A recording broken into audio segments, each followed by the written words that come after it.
လို့ကျွန်တော်ဒီဗီဒီယိုလေးမှာကျွန်တော်ရှင်းပြတယ်6လအတွင်းမှာ3900ကျော်ကိုအပေါ်ဝင်ငွေဖြစ်နေကျွန်တော်ဘယ်လိုရအောင်ရှာခဲ့လဲဆိုတာကိုမိတ်ဆွေတို့ကျွန်တော်ဒီဗီဒီယိုလေးမှာကျွန်တော်ရှင်းပြတယ်ဒါကကျွန်တော်မိတ်ဆွေတို့ကြွားခြင်းလို့မဟုတ်ဘူး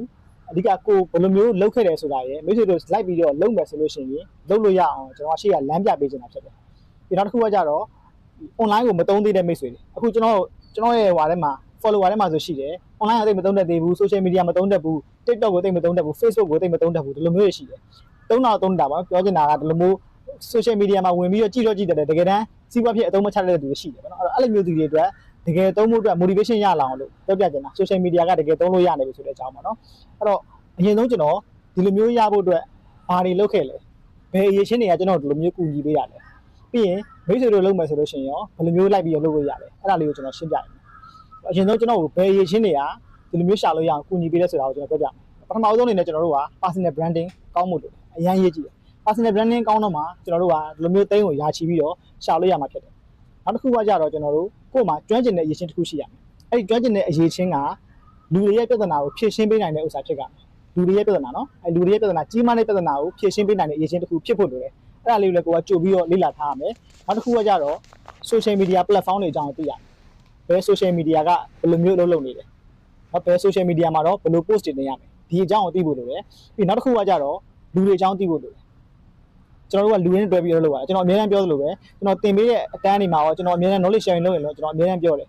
လူတွေအကြောင်းကိုသိဖို့လိုတယ်လူတွေအကြောင်းကိုသိမှကျွန်တော်တို့ကလူတွေနဲ့တွဲပြီးတော့အလုပ်လုပ်လို့ရမှာလူတွေကိုကျွန်တော်တို့က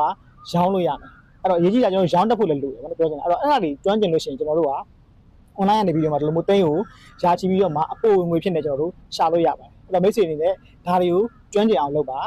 နောက်တစ်ခုကကျတော့ကျွန်တော်ဘယ်လိုရခဲ့လဲပေါ့နော်ဘယ်လိုရှာလဲဆိုခုနပြောတဲ့ဥစ္စာတွေပဲပြောမှဆိုလို့ personal branding အရင်တိစောက်တယ် personal branding စောက်တယ်ဆိုတဲ့နေရာမှာရှေ့မှာကျွန်တော်ဗီဒီယိုလေးတစ်ခုနဲ့ share ပေးထားတာရှိတယ် personal branding ဘယ်လိုစောက်အောင်လဲဆိုတာ personal branding စောက်ဖို့ဆိုတာကလည်း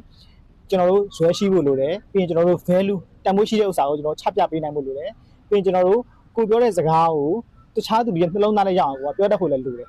အဲ့တော့အဲ့ဒီအရေးချင်းတွေရှိတယ်ဆိုလို့ရှိရင်ကျွန်တော်တို့က personal branding တစ်ခုစောက်လို့ရတယ်ခုန social media တွေအကြောင်းကိုလည်းသိဖို့လိုတာလည်းပါတာပေါ့နော် personal branding နဲ့မှာဘာလို့လဲဆိုတော့ social media ကနေပေါက်လို့တာမြန်တာဟုတ်ကျွန်တော်တို့ကထားတော့ကျွန်တော်ကအခုကျွန်တော်စီးပွားရေးနဲ့ပတ်သက်ပြီးတော့ကျွန်တော် consultant လုပ်ပေးတယ်အဲ့တော့ဒီ consultant လုပ်ပေးတဲ့ဥစ္စာကိုကျွန်တော် personal branding မစောက်ဘူးတကယ်လို့ကျွန်တော် line ပေါ်မတက်ဘူးဆိုလို့ရှိရင်ကျွန်တော် consultant လုပ်ပေးတဲ့ဥစ္စာကိုကျွန်တော် customer တွေသိမယ်ပြီးရင်ကျွန်တော်အလုပ်အပ်တဲ့ customer တွေကတခြားသူကိုညွှန်းပေးလို့ရှိရင်တခြားသူတွေသိမယ်ဒီလောက်ပဲသိတာဘယ်လောက်ပဲသိတဲ့ပြင်ကိုယ်တိုင်ထပ်ပြီးတော့ marketing ဆင်းတဲ့အနေနဲ့လိုက်ပြီးတော့ကျွန်တော် appointment တွေတွေ့တယ်စကားတွေပြောရဆိုလို့ရှိရင်တော့ဒီလူတွေကထပ်ပြီးတော့သိလိမ့်မယ်အဲ့လောက်ပဲသိတော့ထပ်ပြီးတော့မသိတော့ဒါပေမဲ့အဲ့ဒီဟာကိုကျွန်တော်တို့က personal branding ဖြစ်နေ online ပေါ်ကိုတင်တက်ပြီးတော့မှကျွန်တော်တို့ကတခြားကို